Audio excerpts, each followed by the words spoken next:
Thank you, Senior. And good afternoon, all.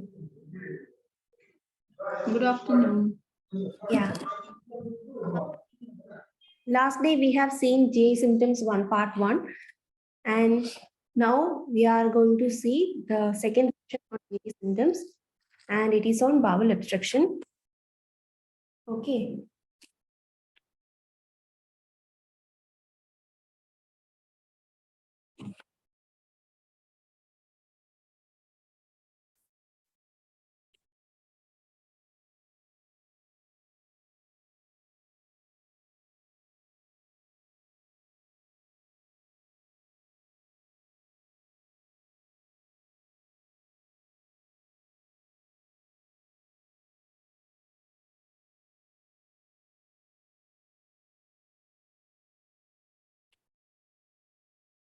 Okay. First, magnitude. And this bowel obstruction is mostly seen in the advanced stages of this CA cases. Okay. And the expected median survival is 1 to 3 months. What does that mean is this bowel obstruction itself indicates a poor prognosis.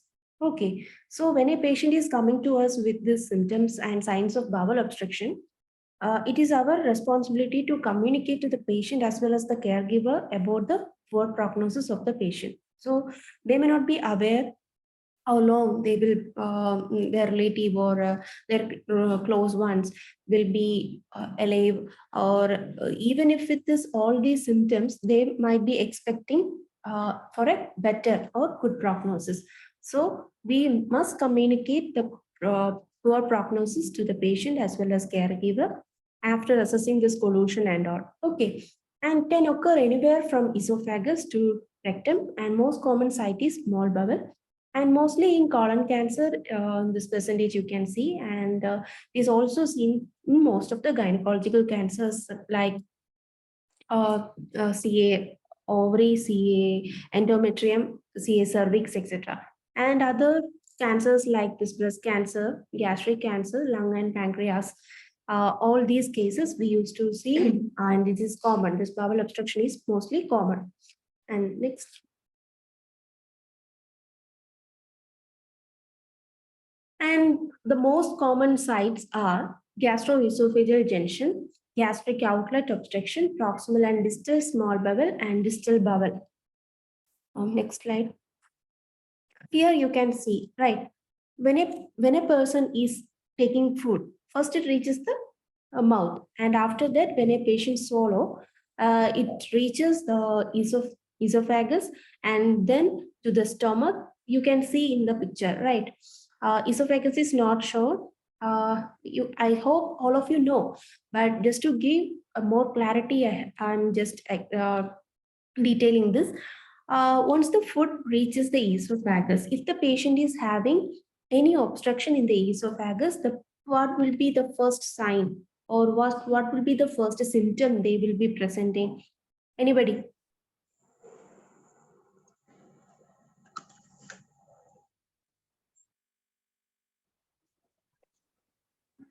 Dysphagia, ma'am. Yes, of course. Thank you, ma'am. And there will be dysphagia. First, there will be dysphagia to solid foods, and the liquid food they may be tolerating. And later on, depending upon the size of the mass and the site of obstruction, the symptoms vary. And so once it passes the esophagus, then it will enter the stomach. Then in the green color, you can see the duodenum. And the small intestine has 3 parts. You already know duodenum, jejunum, and ileum. Jejunum is in yellow color, and orange it shows ileum. And then the large intestine, the parts of large intestine. Colon, you can see cecum, colon, and rectum. Okay. So depending upon the sites of obstruction, the symptoms vary, and when the symptom arise, whether it is early symptom or it is late onset of symptom, it also differ depending upon the site of obstruction. Okay, so you can keep this picture in your mind so to get a better clarity. Okay, next. And we can see what are the different types of obstruction. First thing is mechanical. Mechanical obstruction means the mass or the CA that itself can cause obstruction, right? Or the functional. Functional means the enteric nerves are present. So when these nerves are being affected, it can affect the peristaltic movement and all that can cause the bowel obstruction.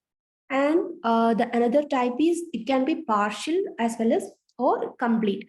That means the bowel has a lumen, right? So when it is completely occluded, it is complete obstruction. If it is partial, it is partial obstruction. Okay. It's very important to identify whether it is partial or complete obstruction when a patient is presenting you with the symptoms. Okay. And it can be in single site or it can be in multiple sites. And the malignant causes, it can be intraluminal. That means within the lumen itself, it can there may be some mass, or it can be in the intramural. That means within the layers of this muscle, layers of, or there are layers of bowel. No, so when the mass or some mets, when it is in the intramural within the muscles, that is intramural, or it can be extrinsic. Extrinsic means obstruction from outside. Can anyone give an example of obstruction from outside, which is very common? And if you are dealing with palliative care patients, definitely you can answer this. Any obstruction from outside that can cause this bowel obstruction? Then any CA which is not connected to the bowel, some structure near to the bowel loops or stomach. Do anyone remember?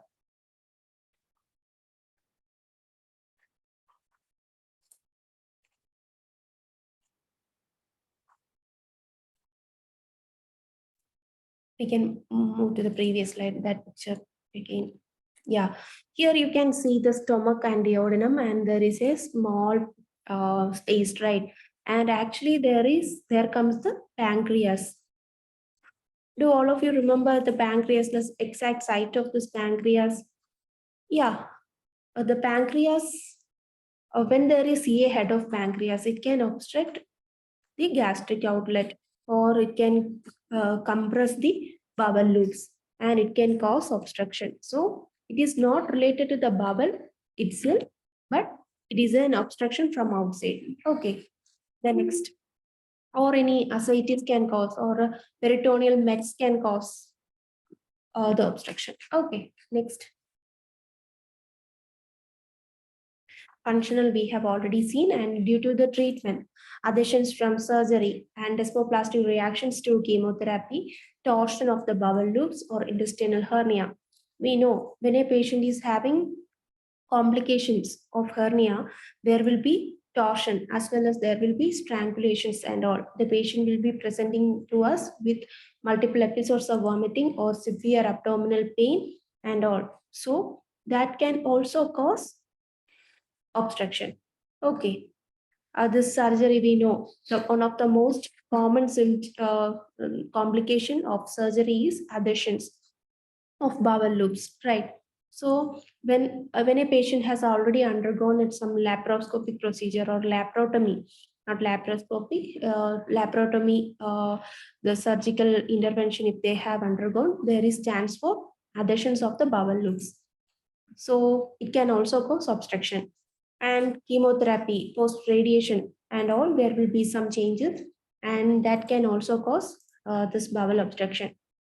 And this torsion of the bowel loops itself can cause obstruction. Next. Here this picture shows herniation that causing, you will get an idea. Intussusception we used to see in children as well as in adults, and the torsion you can see, some adhesions also you can see in this picture. Next. And the pathophysiology of bowel obstruction.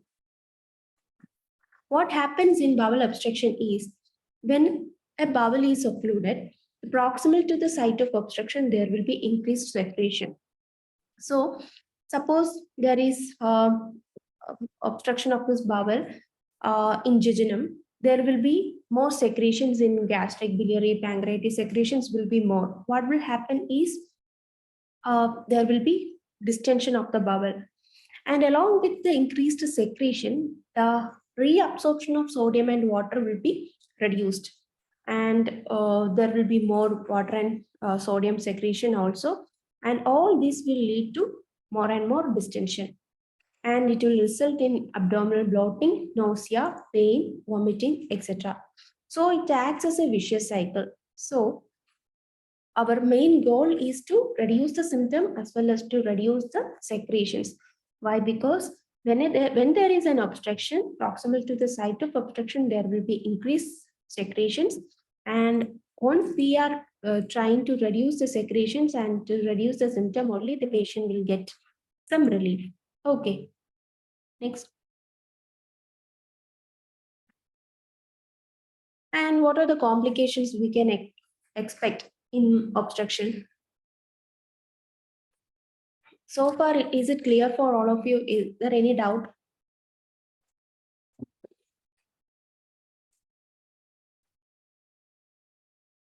Okay. What are the complications we can expect?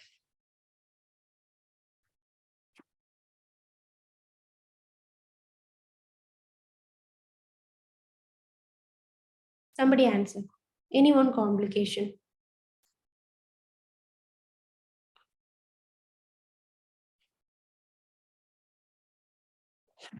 Last class, most of you were so... Bleeding. Potassium imbalance? Yes, ma'am. Potassium imbalance can itself cause obstruction. We will come to that. Any other?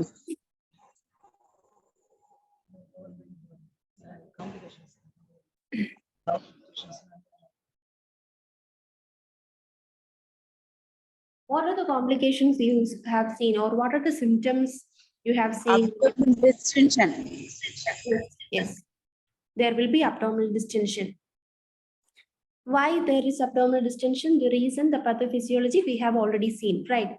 There will be increased secretions, and that is causing, there will be bowel stasis as well, and that is causing this obstruction and increased distension. Okay. And the consequences is that is already shown in the screen, and it can be metabolic, even sepsis can be is a possibility. Okay. How is there will be decreased blood flow to the kidneys. So there will be oliguria and azotemia, and hemoconcentration will be there. Actually, it can cause renal failure. And there will be metabolic alkalosis, hypochloremia and hypokalemia in high level of obstruction. And we have seen patients in our ward with presenting to us with the abdominal pain or the nausea and constipation. After a few days, if the cause is intestinal obstruction, there will be more and more distension of the abdomen, and they will be having breathlessness as a symptom. Why? Because when there is distension of this bowel loops and all, when it is being filled with the secretions and fecal matter and all, the patient will be having all other symptoms. Along with that, this distension itself can elevate the diaphragm, and it can cause pulmonary, it can cause decrease in pulmonary ventilation, and they have to put that much effort, and that is that we are seeing as breathlessness. Okay. And another thing is, when there is collection of the secretions and intestinal contents for a long period, what will happen is these toxins and intestinal contents will reach the systemic circulation, and it can cause sepsis at later stages. So patient may have temperature after some weeks and all, and that itself can cause in death of the patient. So it is one of the most poor prognosis sign. So we should treat them properly. Okay. So next. One more. And this is rule of thumb. And here it means that higher the obstruction, the more symptoms and less signs, and lower obstruction, less symptoms and more signs. This we will see in detail in coming slides. Okay, next. Okay, What are the most common symptoms you have seen? There are many symptoms. Please answer. Pain, ma'am, pain and Yes. vomiting. Yes, pain and vomiting will be there. Other symptoms? Bleeding with stools. Yeah, that can happen. Restless. Yes.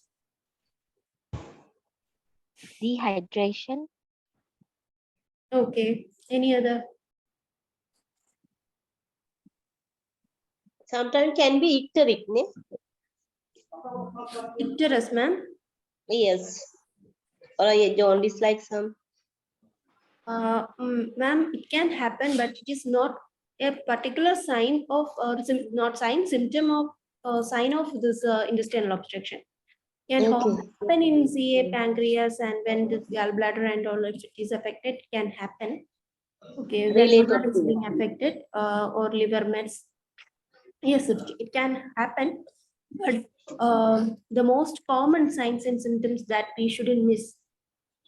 Ma'am, Yeah. ma'am, if this vital sign is unstable.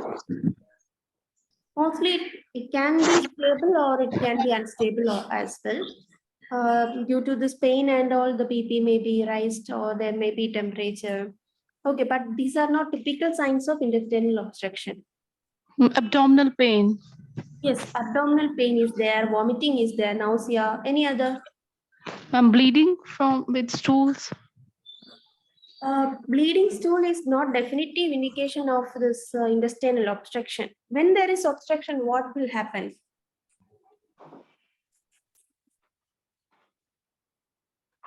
Patient will complain of not passing of stool. Yes, the patient will not be able to pass stools, right? That is one of the main symptoms. Vomiting, it can be vomiting or can be constipation, and along with both these symptoms, there will be abdominal pain as well. So, when a patient is coming to you with the symptom of constipation or with the symptom of vomiting, and we have already discussed the common cancers which can cause intestinal obstruction. So, in all those cases, we should be cautious to rule out the intestinal obstruction. Okay, whenever a patient is coming to you with the symptom of multiple episodes of vomiting or a complete constipation, or it can be partial as well. So first we should ensure that they are taking the laxatives properly along with the opioid. And the second thing is we should rule out this intestinal obstruction. Why? Because if we miss this, we cannot manage it properly. Okay. And the signs and symptoms, it will differ in small bowel obstruction as well as in large bowel obstruction. There will be some changes, okay, that we can see in detail. Depends on the sites of obstruction. In gastric outlet obstruction, the early and severe nausea and vomiting will be there, and more cramping pain will be there in small bowel obstruction associated with nausea and vomiting. Next slide. And in large bowel obstruction, symptoms appears much later on, and there will be considerable abdominal distension, and diarrhea can also occur due to this bacterial overgrowth. This all of you can actually just imagine that picture that I have shown this last slide. Imagine a patient is taking food and there is obstruction in the gastroesophageal junction. You know the junction, right? Gastroesophageal junction, you can imagine in your mind.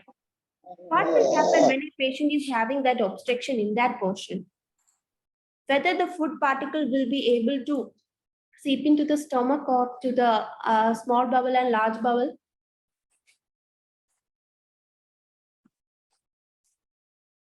Since there is some obstruction in the gastroesophageal junction, the patient will be showing some symptoms early, right?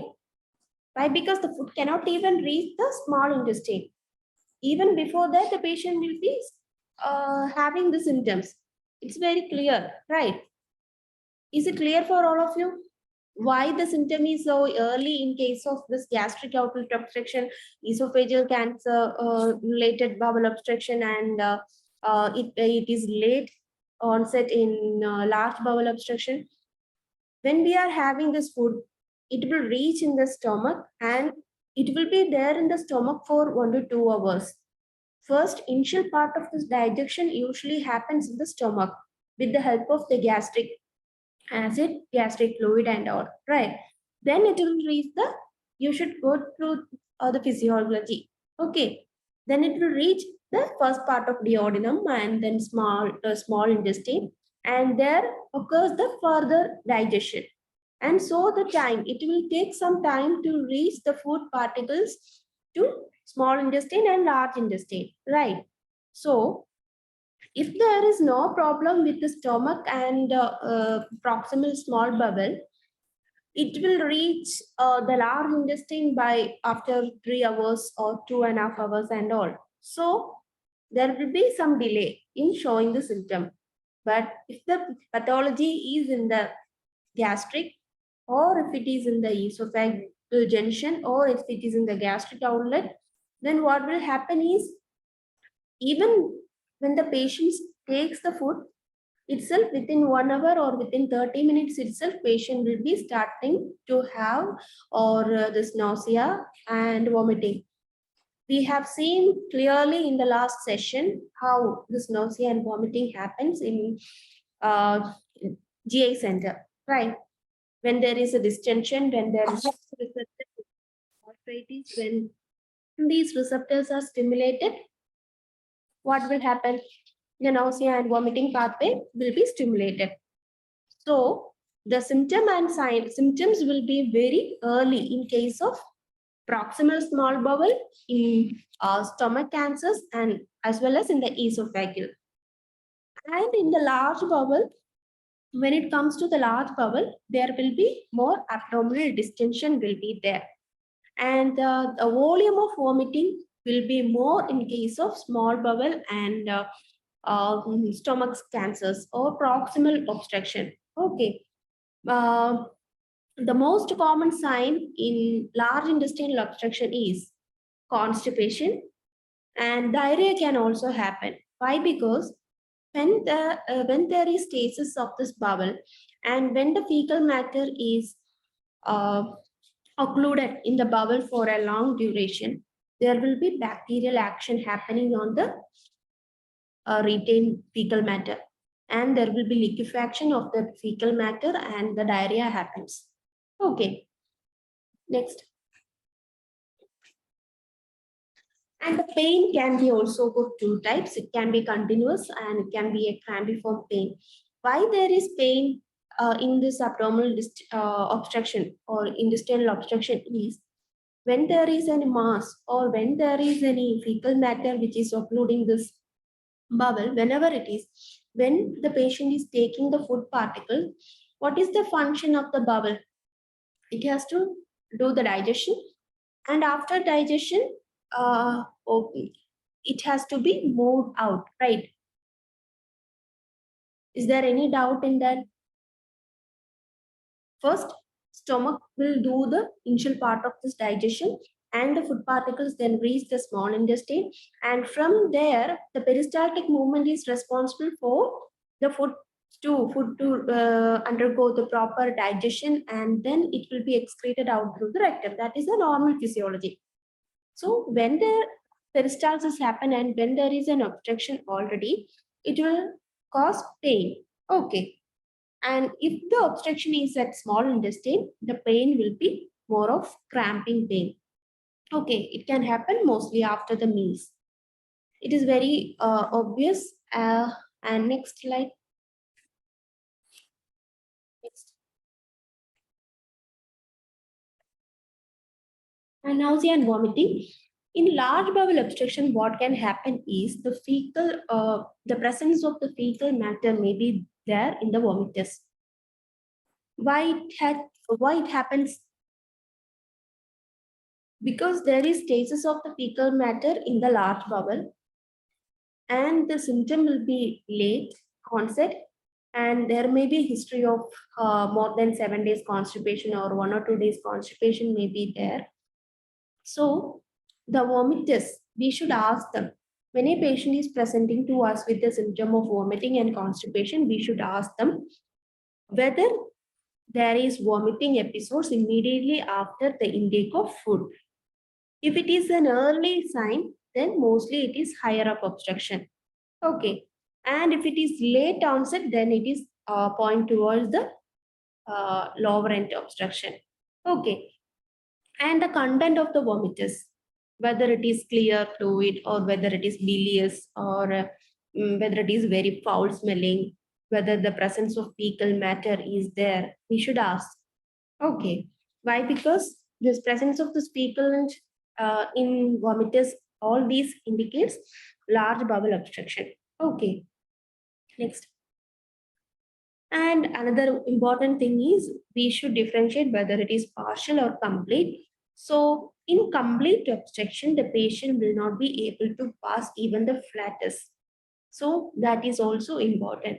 We should ask the constipation whether there is satisfactory bowel. The patient may be telling you that there is bowel opening daily, regularly they are yes, they are able to pass stools, but whether it is satisfactory or not, that we should ask. And another thing is whether they are able to pass the flatus. So in complete obstruction, it will not be possible. And the bowel sounds also you should check. In complete obstruction and all, there will be alteration in bowel sounds. Sometimes it may be completely absent and sometimes it may be hyper. Okay. So you should know what is a normal bowel sound and that you can see in normal patients and you should be clear on that. And definitely you might come across this case already.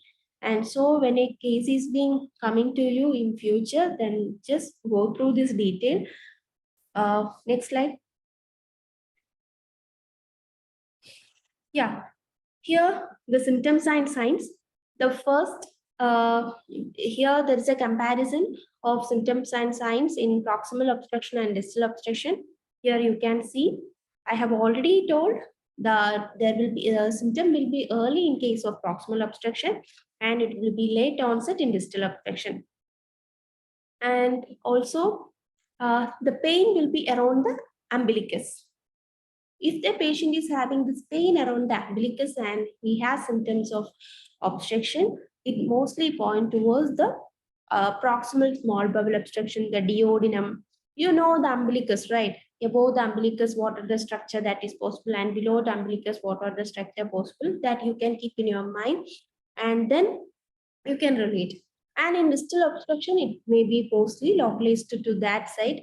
You have seen in the picture, no, ascending colon, transverse colon, descending colon, sigmoid colon, and all. So when there is obstruction in the sigmoid colon, the patient may be presenting pain in the iliac fossa, left iliac fossa also. Okay. So the pain is mostly cramping pain in case of proximal obstruction, and if it is distal, can be yeah, cramping as well. It can be colic also, and there will be the interval between these cramps will be much larger. Okay, and then vomiting. The amount of vomiting will be more in case of proximal obstruction, and in small distal obstruction, it will be comparatively less and can be watery or bilious in proximal, and the particulate or foul smelling odor may be present in distal obstruction. Usually in this proximal obstruction, the foul smell is not seen in the proximal bowel or esophageal obstruction. Why? Because the food particles immediately after reaching the bowel, it is just coming out. So there is the chance for it getting into the foul odor and all, it is less. And distension of abdomen is mostly seen in the distal obstruction. And the constipation can also present in distal obstruction. It's mostly patient present with constipation in distal obstruction, and maybe most common sign in proximal obstruction is vomiting. Okay, next. It's rarely an emergency, and we can evaluate their overall status and including the stage of the disease trajectory and goals of care. And we should address the pain, nausea, vomiting, and fluid status. And we should do the blood investigations if it is needed. And hydration is also necessary. And some of the electrolyte imbalance can also cause, some of you have answered, the potassium. Hypokalemia can cause, or hypomagnesemia can also cause the bowel obstruction. So we can do some electrolytes, do some investigations, and then if it is there is hypokalemia or hypomagnesemia, that can be corrected. Okay, next. This is the abdominal radiograph, and what you can see is an abdominal intestinal obstruction. So what is this sign? Anyone? Lot of bowels, fecal matters are inside, no? Stuck. Yeah. Obstruction. Gas, ma'am. Gas is there. Obstruction of fecal matter. Yeah. This air fluid level we can see. In this picture, you can see the multiple arrows and that shows the air fluid level. Okay. And in CT and all, it will be more clear. A string of pearl appearance will be there. And so actually in intestinal obstruction, in mostly in CA case, we can make out the diagnosis even without the X-ray and all. It is very easy to make a diagnosis with the signs and symptoms itself. So to get more clarity, if the patient is ambulant and all, then okay, if your setting have a an X-ray facility or you can do an investigation, definitely you can take an X-ray and see. Okay, next.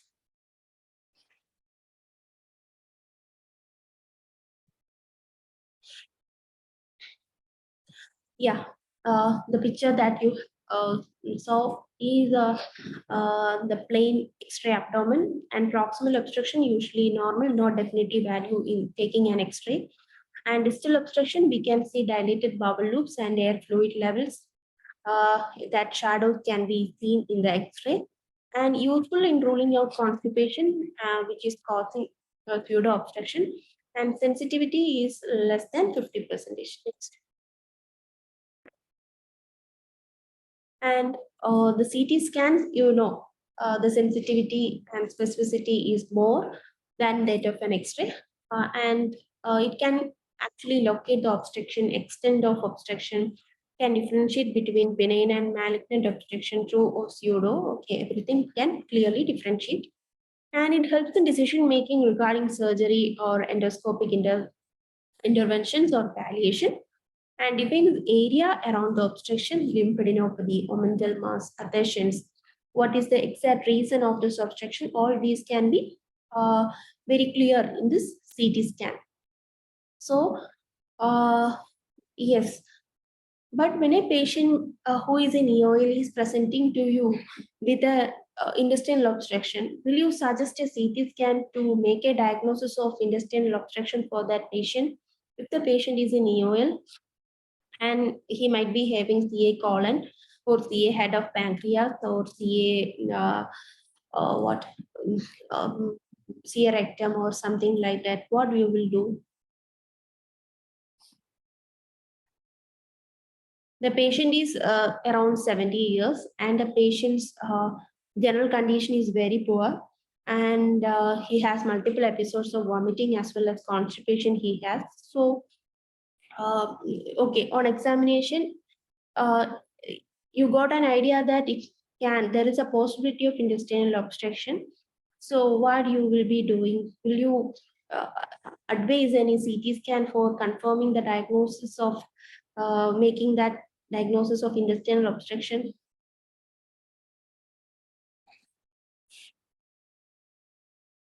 Anyone?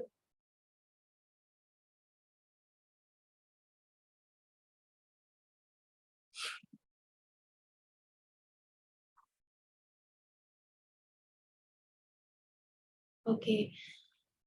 Someone has texted that yes, but If the patient is in EOL and if the prognosis is very poor, then I already told we can make the diagnosis of intestinal obstruction clinically.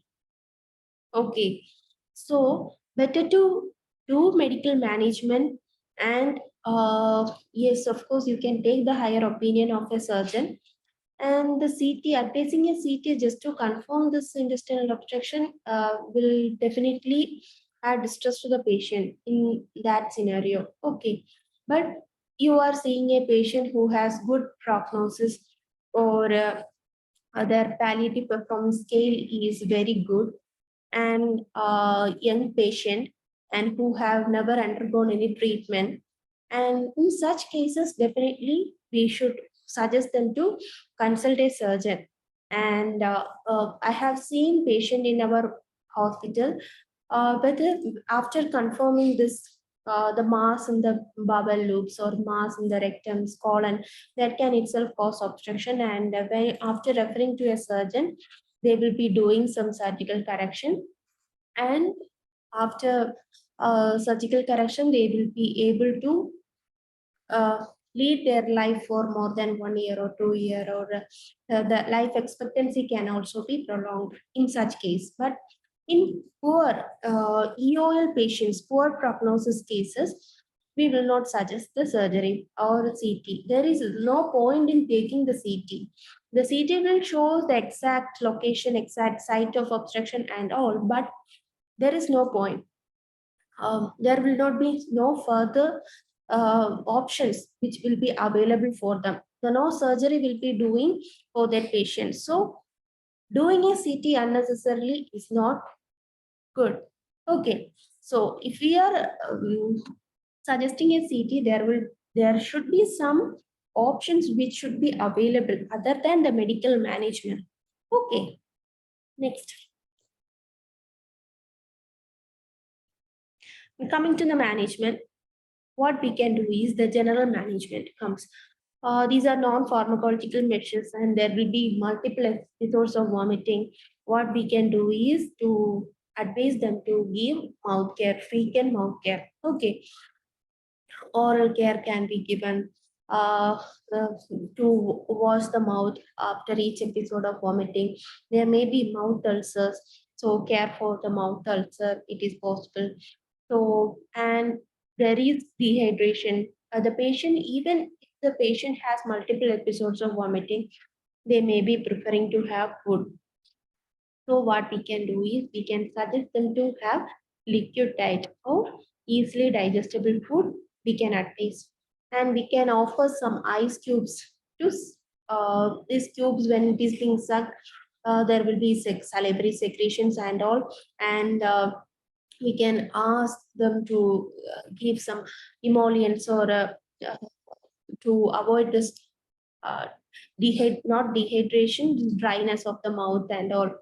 So we can ask them to, we need not to restrict the oral intake completely. When a patient is coming to us with the obstruction, it is not necessary to completely restrict them from taking the oral feeds.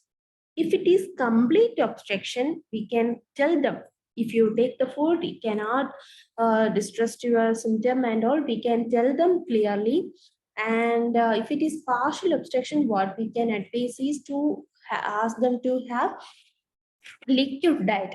Liquid diet and easily digestible food particles they can consume. In complete obstruction, we can ask them to take sips of fluids, okay, in order to avoid the dehydration and all. We will be giving some anti-secretory medications and medications which cause dryness, which will add on to the dehydration. So definitely patient will be having dry mouth and the dryness of the lips and all, and they will obviously feel thirsty. So what we can suggest is to ask them to have small sips of water frequently. And yeah, we can give subcutaneous or IV fluid. Hydration also can be given at a rate of 10 ml per kilogram. For a 50 kilogram patient, even one unit or 500 ml NS or RL will be necessary for a day. Okay. And subcutaneous fluids for long term, and we should choose the route of administration as well. Okay. If the patient is having multiple episodes of vomiting and all, then they cannot take anything orally. So we should change the route of administration of the medications, as well as sometimes we should have to suggest the nasogastric tube. Okay, if the patient is having better prognosis, better palliative performance scale. Okay, next. And to reduce the pain and to reduce the symptom, we should do the management, and opioids can be started, and steroids, antispasmodics, these are the medications that can be given. Next. Yeah. We have seen why there is obstruction. There is increased secretion, right? And there is chance for edema as well. So what we can give is steroids. We have seen in the last session the mechanism of action of dexamethasone or steroid. It will reduce the secretions, it will reduce the peritumoral edema, it will reduce. So in this scenario, the main mechanism of action is these two. And also it will help to reduce the secretion as well as the edema also. The edema around the mass, the obstruction may be due to the mass, and there will be edema around this mass, peritumoral edema may be there. And when the edema reduces, what will happen is the food particle can easily seep in or seep through these bowels. Okay. And next, usual dose of steroid is 16 milligram, 8 to 16 milligram, and we should stimulate the gut motility. The patient is in opioid, there will be bowel stasis. So what we can do is we can give metoclopramide. Why we are giving this metoclopramide? Can anyone answer? Last class we have seen. Reduce vomiting. Yes, it's reduce vomiting. Next, any other reason for giving metoclopramide? It has another action also. Reduce vomiting and gastric pain. Yeah, someone has answered in the chat. It is a prokinetic. Yeah, thank you, ma'am. And yes, of course, it has two actions. It will reduce the vomiting as well as it will act as a prokinetic. So the bowel motility will be increased. So what will happen? There is any obstruction when we are giving the steroid and this prokinetic. If it is a partial obstruction and all, the patient will get adequate relief. Okay. I have seen many cases if with the steroid and this prokinetic metoclopramide, it will be possible to get a relief or complete relief for this partial obstruction. Okay, and then we along with that we should do some dietary modifications like liquid diet, easily digestible food and all. Okay. And what we should do and what should be cautious while giving this metoclopramide is there is a chance for if there is complete obstruction and we are giving this metoclopramide, what will happen is there will be abdominal colic, and we should observe whether the patient is having any colicky abdominal pain. If there is colicky abdominal pain, then what we should do is we should stop the metoclopramide immediately. Okay.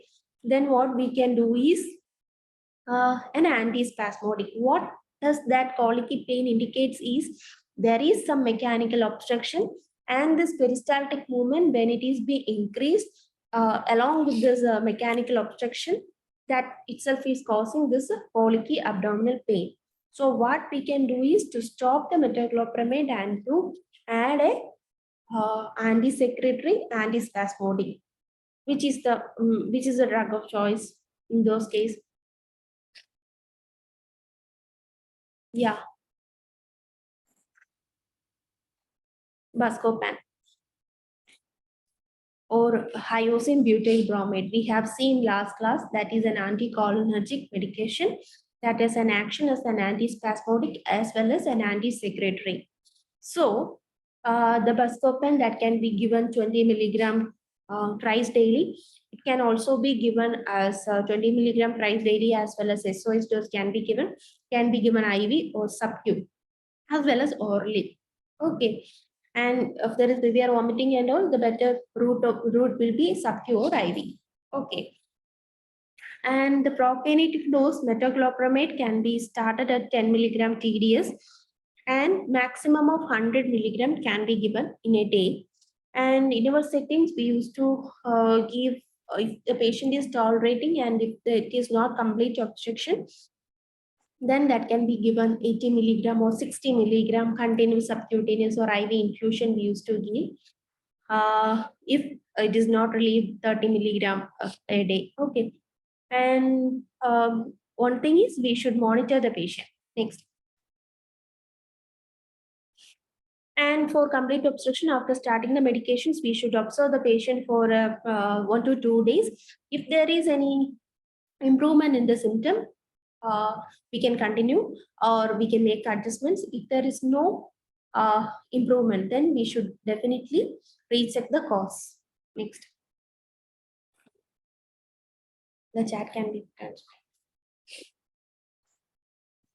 And next, to reduce the colic and intestinal secretion, we have already seen hyoscine butyl bromide, that is buscopan, can be given, and ranitidine. Ranitidine can also helps in decreasing the secretion. Okay, so along with the steroid, we can add Rantac as well. Rantac can be given on 50 milligram BD or 50 milligram if it is subcu or IV. It can be given 50 milligram BD or TDS. Okay.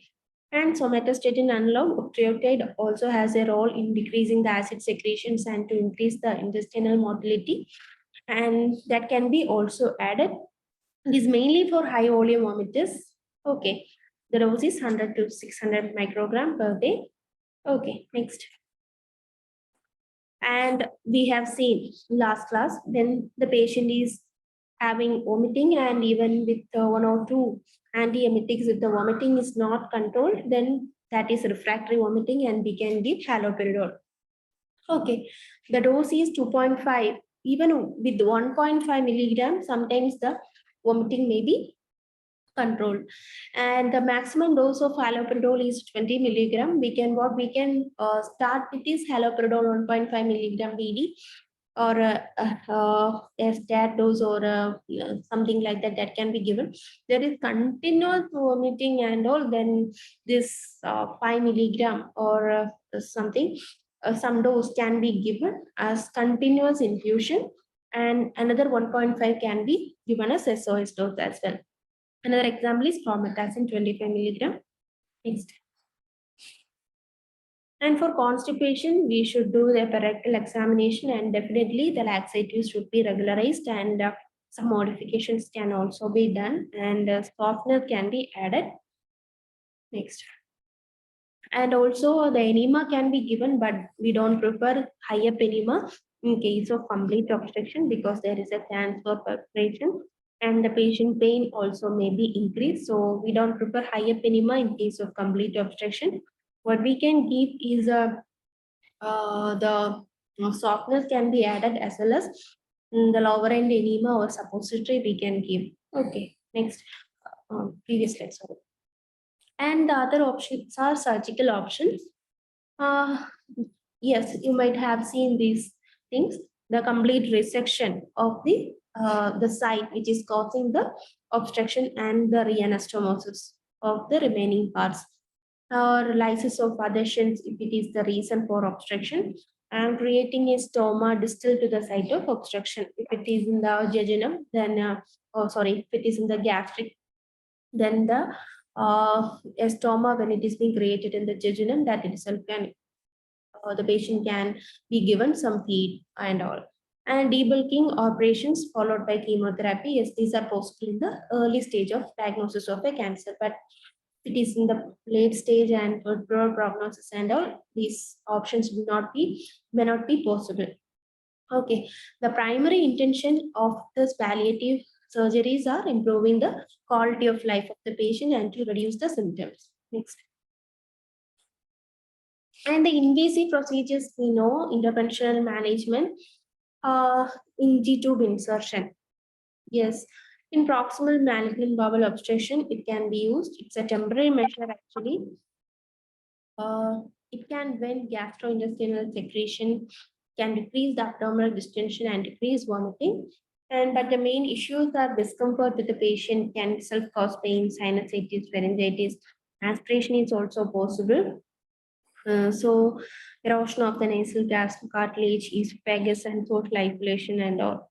But it is helpful in such patients. Okay, I have seen on patient few months back in our hospital. She was actually admitted with the complaints of pain of the abdomen, and she was having gynecological cancer. And after few days of admission, she started to vomit, and she was having this abdominal pain, and constipation also started later on. And the diagnosis was bowel obstruction, and she was having multiple episodes of vomiting. Even after each episode of food in day, there will be vomiting. But she has poor prognosis. But we have after communicating all these things as well, she proposed to have more liquid. Okay, she likes to drink lot of cold water. What so it we didn't restrict her from taking fluid. What we have done is we okay, suggested NG tube for her. She accepts that, and NG tube was inserted. And even after food intake or after fluid intake, the NG tube will be connected to a drainage bag.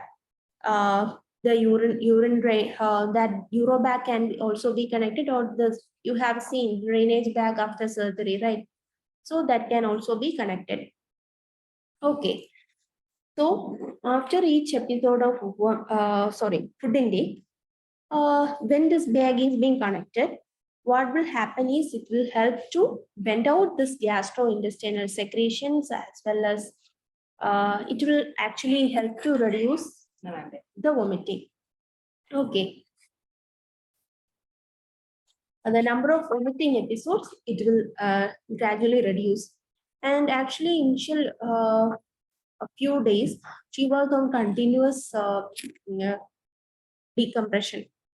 Why? Because there was multiple episode of vomiting, and she was continuously taking this fluids. So later on, her vomiting episodes has reduced, and what we have done is after food intake or after fluid intake, we will connect the bag. And other time, the bag will be disconnected from the NG tube. If it is being full connected or throughout the day, what will happen is she cannot turn around, and it will add distress to the patient. But if it is necessary, sometimes we may have to uh, connect the bag for a long time. But make sure the patient is having intermittent vomiting only, then we can disconnect the bag. Okay. Next. And here you can see the alimentary tract as well as various options which is available. The percutaneous endoscopic gastrostomy or jejunostomy, you have seen feeding jejunostomy, you might have seen. The care of the, what are the things we should care when the patient is on PEG tube or feeding jejunostomy or nasogastric tube. All I hope it is very clear for all of you. If you are not clear, then you should definitely go through that as well. So these are the various options which is available. Okay. Other than this medical management, next.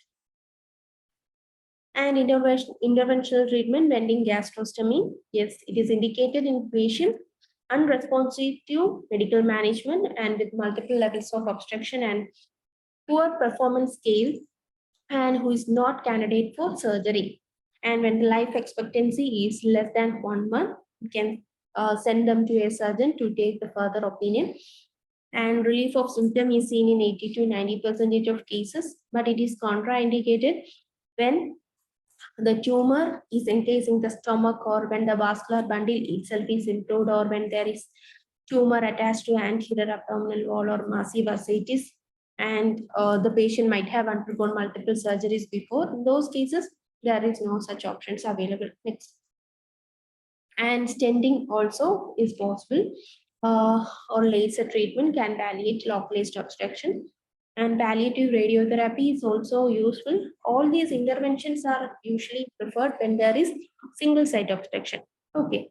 If it is multiple sites, then the chance of relief is very, and chance of the surgery or radiation in giving relief is very less. Next.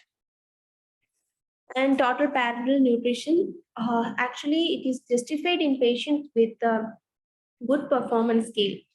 Advising total parenteral nutrition in a patient who is in EOL is not so much justified, but when a patient is being posted for, definitely surgical option and with minimal tumor burden and all, and patient having good life expectancy of more than 6 months, definitely this can be advised.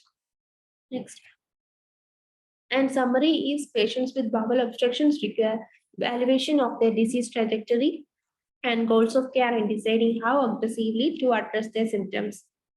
We should see the patient. If the patient has not undergone any treatment till that onset of disease or until that onset of symptom, then we should definitely send them to a surgeon to take further opinion. And if the surgical correction is possible, definitely they have to undergo that. But when these surgical interventions or other options are not available, what that is left is medical management. And in intestinal obstruction, we should keep in mind the patient can come to us with the symptom of vomiting as well as constipation and pain, and we should rule out the intestinal obstruction in all these symptoms. And we should keep in mind the most common cancers which can cause the intestinal obstruction. And what we should do is the vomiting, the symptom, along with that symptom should be managed. And our primary goal is to give the symptomatic relief as well as comfort care for the patient. In some cases, we may not be able to completely remove the or completely, we may not be able to give complete relief for this all these symptoms, but to the maximum level, we should try to give comfort care for the patient. And we should stand with the family. You might have already got many sessions on that. So the poor prognosis we should communicate. Otherwise, they may be having some hope, and so we should definitely communicate the poor prognosis as well. And yes, the route of medications also we should check on. If oral medications have, sometimes it has to be changed to injections. It can be given subcutaneously or IV, and some medications can be given as patches as well as sublingual medications are also available. Next.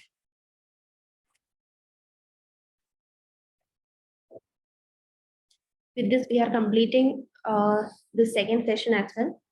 So I think today there we have a case presentation. Yeah. Dr. Greeshma for that part. Yeah. Is there any questions?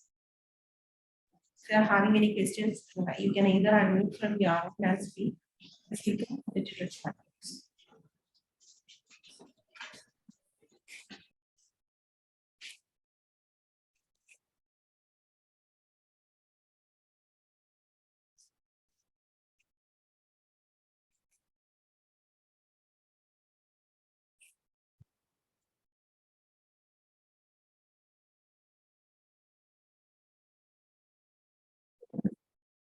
If you have no doubt, then definitely we can move on to the case presentation. And if you have any doubt at the end of case presentation, you can ask doubts. Okay. We can move on to the case presentation. We have a case presentation. Swami. I'm not sure if I spelled your name correctly, ma'am. Sorry if not. You can go with the case presentation.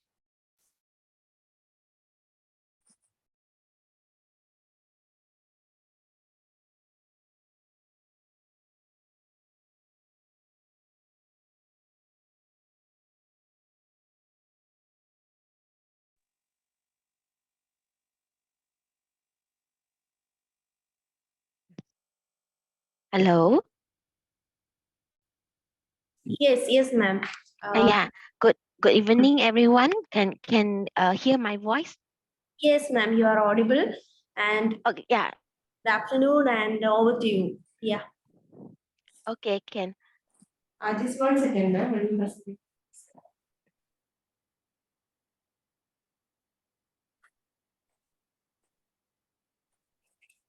You can introduce yourself and then start, ma'am. Okay. I am Bojwang Ying. I am a palliative nurse from Malaysia. Currently, I'm working in a private hospital, Beacon Hospital in Malaysia, as a home care team nurse. Yeah. We are so happy to have you here with us. So Okay. please go ahead with your presentation. Okay. Thank you very much. So today my case presentation is about a female patient who is 35 years old and was diagnosed as CA colon stage 4. Okay, next. So this patient was actually presenting with the complaints of poor oral intake due to the obstruction of her disease, and then having nausea and vomiting, lower abdominal pain, and also the PV bleeding in the beginning when she was diagnosed the cancer. Okay, next. And the history of her illness is actually she was allergic to andron, and this patient was diagnosed cancer in year 2021 when she is staying alone with her friends in Australia, and in year 2022 patient actually came back to Malaysia for further treatment. So when she's in Australia, actually she has done a debulking operation and also some treatment over there alone by herself. And then she also had went through multiple lines of chemotherapy and radiotherapy but failed, and also had a subacute intestine obstruction due but no operation able to carry out, as she has been referred to a field surgeon, the colon surgeon, and also after seen by the field surgeon, actually also most of, I mean, like the conclusion the surgeon said, because her case is quite rare and is very complicated, so they actually not advise for the operation, and also even the colostomy also cannot be done. So at the end, patient also uh, refused to have the NGT free flow, the route tube free flow. So when her disease is in progress, so at the end they actually refer her to our palliative home care service. Mainly is for the nutrition support and also the pain management. Yeah, next. So on examination, her lungs are clear. Abdominal is always tender due to the tumor and the obstruction. So in the beginning, she actually able to BO pass motion every 2 to 3 days with both soft and watery stool, and no edema seen. But with the disease progression, when she came to the terminal stage, then she started uh, the pain is increasing, the jaundice also seen, the petechia also seen, and then her limbs also getting weaker, and the vital sign are still stable as indicated lah. Yeah, so for this patient, she had done small intestine surgery and debulking surgery in and chemotherapy in Australia. After that, she came back to Malaysia. Then she has went through the radiotherapy for the PV bleeding and pain. And then after that, she also has tried multiple lines of chemotherapy to but just to control the symptom and not for cure. And then she has seen surgeon for colostomy and laparotomy, but no operation done at the end, as I mentioned just now. So she actually engaged for home care service to have a IV drip and TPN at home for few months. And then also at the end, at her last stage, she actually the electrolyte started like the sodium and potassium always at the low side, even though we have been giving her the drip. And creatinine is 32, albumin is 30, HP is 111, white cell count is 3. So chest X-ray, PET scan all done. And at the end, we actually also support her with the aromatherapy due to her pain, right? Even her pain, just an alternative treatment, which while waiting for the injection or medicine to have the effect, then I actually do some aromatherapy for her, which can help to like calm her down and let her sleep calmly lah. Okay, next. So psychosocial aspect wise, she actually is single, and after she came back from Australia, she stayed with her parents and an auntie, and she got three siblings, all had married, but they are staying nearby to support her. And then she mainly taken care by her mom, her elder sister, and the auntie. So, former she was a chef baking cake in Australia. She actually doing business online about the cake in Australia. And for psychosocial support, she actually got 1 to 2 best friends only because she says she was spend about 10 years in Australia staying there. So her best friend is the best friend that doing business together with her in Australia. Then when she came back here, right, actually her best friend really good, and they also even came back to Malaysia here to visit her during her terminal stage lah. And she also is a dog lover. So when she came back from Australia, she actually have a dog to accompany her. Yeah, and her medication wise, in the beginning during got PV bleach, she has tranexamic acid, and then after that is got serum morphine to control her pain. Got pantoprazole daily, olanzapine 5 mg daily, Dexa 4 mg daily, and extra 200 mcg PRN. So when her disease progressed since August, the above medication it seems like not really work for her. So she actually continued took the SL extra, but she said always is not helpful. Even the pantoprazole also not helpful. So at the end, she needs to have fentanyl patch 37 mcg per hour, Sacat morphine 10 mg PRN. She can take up to 3 to 4 doses per day.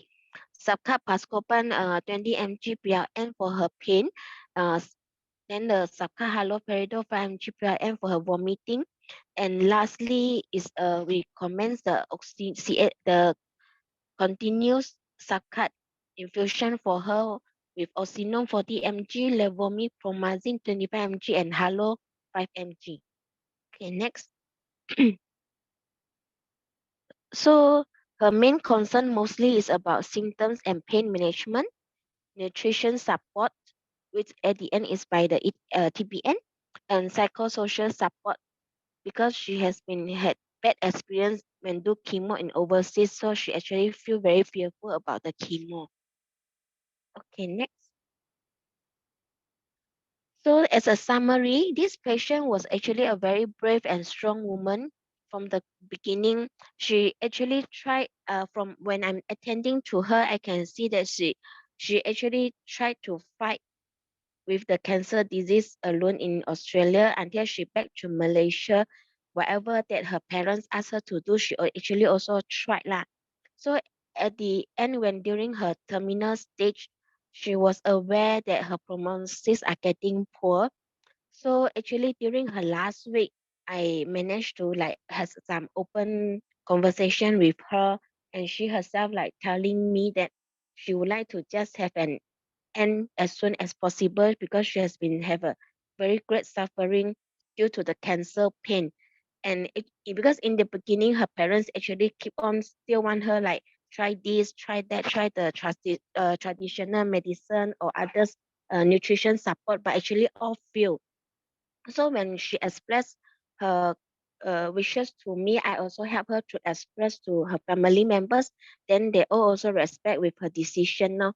So thanks God that before patient was going, they're able to have a simple Christmas gathering with her family, which consider is her last wish, and her parents and siblings all able to accept it when they saw her pass away peacefully, and they feel very grateful. So at the end, patient was RIP in 26 December 2022. Okay, the discussion point. So is for me is like, what is the medicine or treatment we can offer when patient keep vomit due to the intestinal obstruction? Because she also refused Rouse tube, right? So I have seen this patient, like she still try to keep eating orally, but even though after 1 to 2 hours later, whatever she eat or drink, then it will all just vomit out. Okay, this is first question. Then second question is how to communicate with family members about patient's poor condition when they are still looking for hope. That's all for my presentation. Thank you, everyone.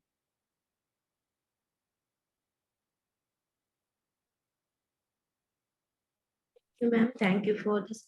Thank you for bringing up this presentation. And actually, I can understand how difficult it was for you to deal with this case. There is an young lady woman and who is very brave. And we also had such case few months back here. When the patient is very young and all, it will be much difficult because it will be difficult for the family as well as for the patient also. They might be having many dreams in the life and they might be very active and doing their activities, and when this disease struck them, so it will totally affect their physically, mentally, everything will be affected. So the palliative care should start at the time of diagnosis, and we should totally address the patient, not the symptom alone. We should address the patient completely. We should treat the person, not the symptom or disease. Okay, that is what we get an opportunity to treat the person as a whole, not the disease or symptom alone. So that is an actually that is an advantage. In other departments and all, we are seeing the symptom and we are making the diagnosis and we are sending them with the investigations and management. Sometimes we can give complete cure for the disease, but when it is not possible, and when this we know anywhere, any part of the world, this disease cancer, the name itself, the diagnosis itself can shatter the complete family. So what we can do is we should assess the patient completely along with the symptom. And I'm so happy that you arranged a Christmas gathering for her before she passed. So that all can be done. And yes, we can have a discussion. Before starting the discussion on these 2 points, I would like to give some suggestions. um, I told we should treat the person, right? How to address this case as a person rather than treating or diagnosing the symptom like that. We should ask the patient, or we should sit with the patient and the family, and we should hear what they want to tell us. Okay. Sometimes the patient may be having this vomiting constipation. They might be coming to us with the symptom, but we should ask them, what is your primary concern? Or how are you? How you are coping up? How you feel now? Okay, along with the symptom, these questions can also be added. When you are dealing with the palliative care patient, especially, you must ask these questions also. Okay, how you are doing now and how you are coping up with the situation. And when we are asking an open-ended question, they will definitely come up with their concerns along with the symptoms and all. So for this case, what we I will just answer this as a general scenario. So when a patient is coming to us, uh, we should uh, what we should assess whether there is any wishes for the patient, okay, which can be satisfied or which can be fulfilled. If there is any possibility, then along with the symptom management, we should also try to engage them in those activities if it is possible, Sometimes the activities may not, the same activity that cannot be, they cannot do again. So we should ask them about their hobbies, their personal interests, about her writing, doing crafts. We had one patient last month, and she was affected with osteosarcoma, and she was submitted for severe pain management. But she was a dancer. She was able to dance very well, and her wish was to dance again or to move out of the bed. So what we have done is we take her to an outdoor trip one day, and she likes to do craft, and we make all the necessary arrangements for making her do that. So over the patient is, we should ask them, along with the symptom management, we should make them happy. That is the ultimate goal. Okay. In spite of this improving the quality of management, symptom control, our ultimate goal is to be with the patient and be with the family, and to make them comfortable and happy to whatever extent it is possible. So when they are able to do some activities like this and all, so if there is a psychologist who is available in your settings, definitely you should connect that person to a psychologist, so that they can advise more and more such activities and all. So that should be kept in mind. And psychosocial concerns, yes, we should hear from the patient. In most cases, we may not be able to address all the psychosocial issues, but what we can assure them is, we should definitely say a word that we are with you. We are with you in this journey. That is the word we can give to the patient. Okay, it is only a simple one sentence, but it means a lot. It means a lot for the patient. Okay, so if your settings allow you to give a contact detail and all, that all can be given. And regarding the communication and all, it's very difficult part. First thing, what we can do is, we should sit with the patient as well as the family, and we should see whether there is a collusion on diagnosis or the prognosis. And what I think you got this session already on communication, so I will just brief it up. So what we have to do is, if there is collusion, we should make the family members aware that the collusion breaking is necessary for this patient, and we should understand what they know already about the disease and the prognosis. Only after that, if the prognosis is poor, we should just give a hint. Okay, we should uh, we should make sure that they want to hear about this prognosis. Even if there is poor prognosis and the patient have only few more days or months left, if they doesn't want to hear that, okay, they may be knowing in their mind, but they may be denying that. Okay, or they may not be wishing to hear this again and again. Okay, sometimes they might know about the poor prognosis. So we should explore on the insight of the patient as well as the caregiver about the prognosis and the diagnosis. And then after that, uh, we should ask them whether they want to know more about the prognosis. First, you can talk with the patient and the family separately. First, you can talk with the family and ask what are the things they know, and they want to know what are the things, and then you can, bit by bit, you can give the information. And yes, when you are sharing this information, initially what you can give, you can say is, uh, you can ask them what, why these symptoms are happening.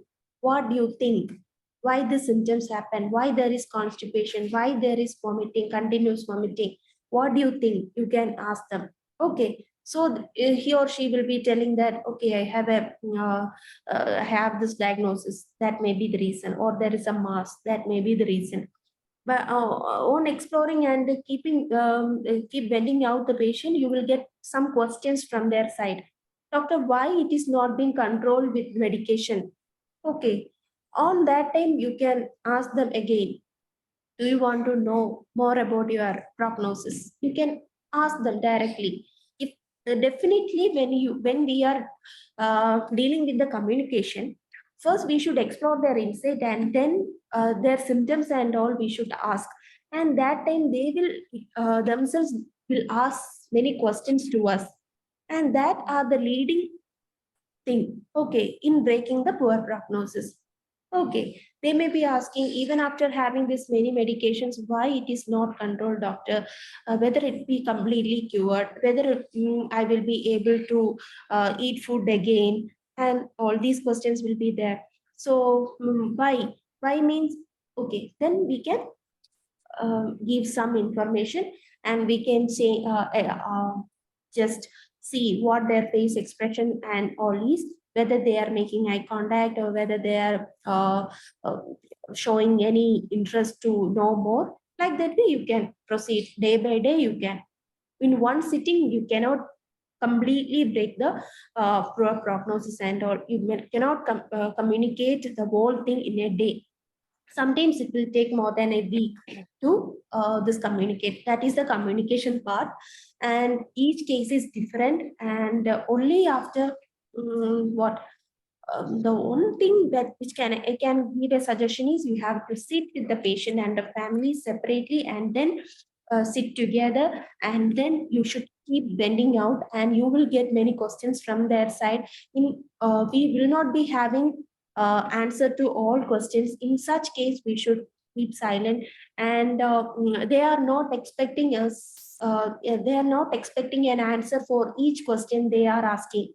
Okay, that first we should understand that they are not expecting answer for all the questions they are asking. Okay, so uh, like that way you can proceed. And I think after this also, after completing these sessions and all, you will have some contact with us if you are confronting with such difficult cases. If you have any doubt, definitely people can communicate with us for any help in need. And the first question is, what is the medicine treatment we can offer for this patient? So this part I would like to hear from all of you. We have only very less time, and we can conclude that within that time frame. So please come up with the answers. What's the medicine or treatment? Tablet metclopramide. Yeah. What are the current scenario, and what are the concerns apart from this communication psychosocial? The symptoms are vomiting, we have to manage. Constipation is there, that had to be managed, and pain, right? These are the main three symptoms. And rectal bleeding and all was there, and that was managed with the tranexamic acid, and radiation was given. And from the case, I have seen the patient is already on fentanyl patch, 35 microgram patch, and morphine rescue dose was also there, and buscopan was there, and metoclopramide was there, Dexona 4 milligram was there. What are the drug modifications that can be made? In steroid, what can be made? What adjustments can be made? Someone?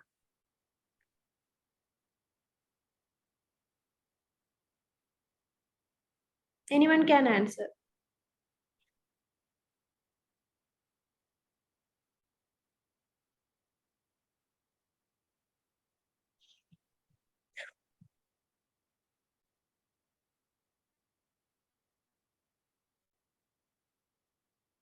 Nobody. Everyone is silent. Just break the silence with some answer, please, somebody.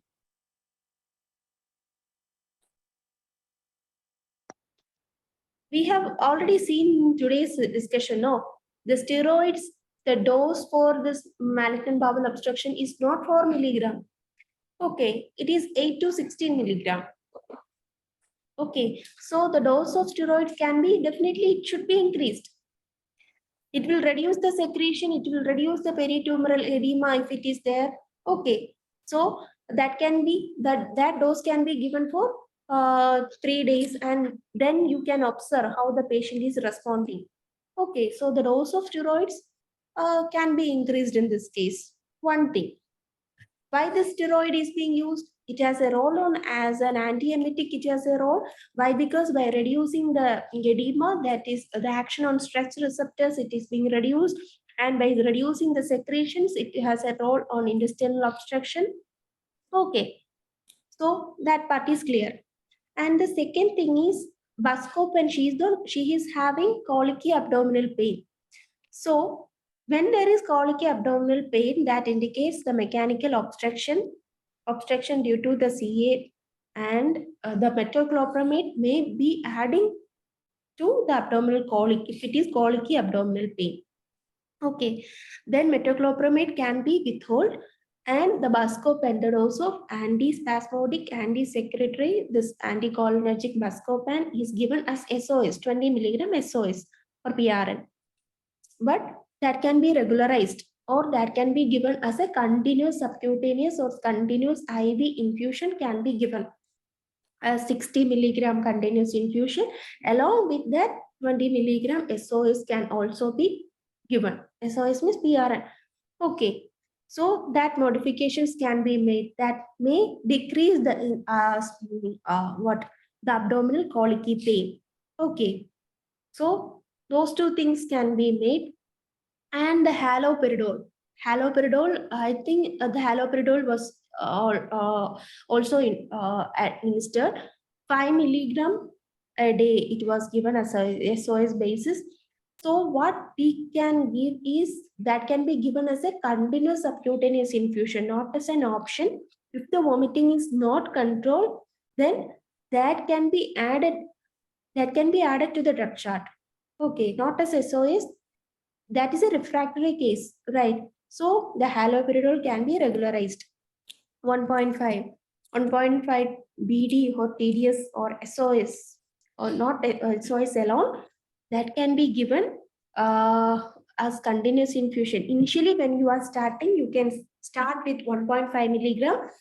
Oral intake will be orally, we cannot give. So subcutaneously, we can start and see, or IV, we can start and see, and we can give as SOS also. If there is a need to give more than 3 doses, then we can regularize as 5 milligram continuous subcutaneous infusion over 24 hours. Along with that continuous infusion, 1.5 milligram SOS can also be added to the chart. So in between also you can given, that will reduce the distress of the patient. Restlessness, if it is any, that will also be reduced. So, and this adding this buscopan, adding or increasing the dose of steroid, that can have some effect on the patient. And along with that, laxatives I have not seen in the drug chart. So some laxatives, softeners should be added, and we should do a rectal examination. And since it is in the colon and all, we don't prefer higher enema, but enema can be given if it is not complete obstruction, or some suppositories can be given. Okay, and if the possibility of a digital evacuation, if it is there, then that can be also be done if it is hard stools or so. So that is there. And opioid regulation. We can, after adding all these things, we should observe the patient for 2 to 3 days. The vomiting we have seen, right? We have to observe in 24 hours, and we should modify the drugs. And for constipation, we should see for 2 to 3 days for some changes. And then if the pain is not controlled, then morphine dose or fentanyl patch. You can give some fentanyl trial or fentanyl, then you can regularize the dose. Okay, these are the things you can do. And along with the Dexona, you can add the ranitidine. Randex can also be added. It will reduce the gastritis caused due to this that steroids, as well as it will have an anti-secretory effect. So Randex, sometimes it is banned from some of the countries. So if it is still available, yes, some controversy is there. Still, it has an anti-secretory effect as well. So the anti-emetic effect also there. So that can be added. And still the vomiting, if it is not controlled, you can also try ondansetron and all. Okay.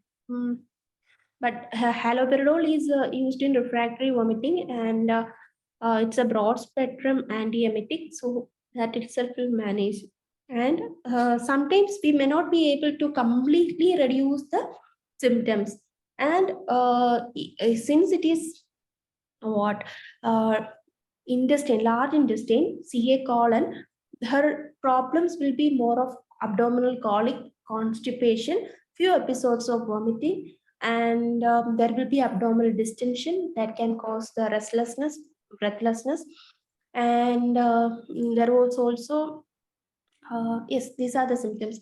But if it was in the gastric or stomach or in the duodenal part, or if it is due to okay, anything like that, then we can connect her that way. NG tube here, this NG tube, which is not preferred by the patient. Yes, there comes such scenarios as well. In such scenarios, what we should do is we should stand with the patient. They are already in distress, and putting an NG tube will definitely are distress to the patient. And in that case, we can tell them what will happen in future or what are the prognosis. We can just leave an indication, or what we can do is we can ask them to have sips of fluids or ice cubes that can be given, or something to chew, or like that way we can suggest. Okay, these are the things we can do. And I would like to hear what is aromatherapy that you are practicing there. What you have? Oh, okay. This aromatherapy is actually quite new in our hospital. It's just like we're using the essential oil. Then we did some hand massage for the patient. So this essential oil is actually like it can be help to. It was like being blended with a few oil with the plant oil lah. And then we did the hand massage for the patient, which can help to reduce their symptoms of pain or digestion or help them to be relaxed. Yeah. Okay, ma'am. Mm. Do anybody want to add any more points or any doubt?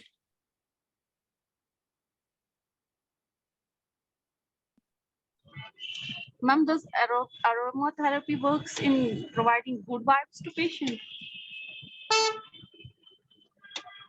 I Sorry? think Ma'am, this aromatherapy provides good vibes to patient. Does it works?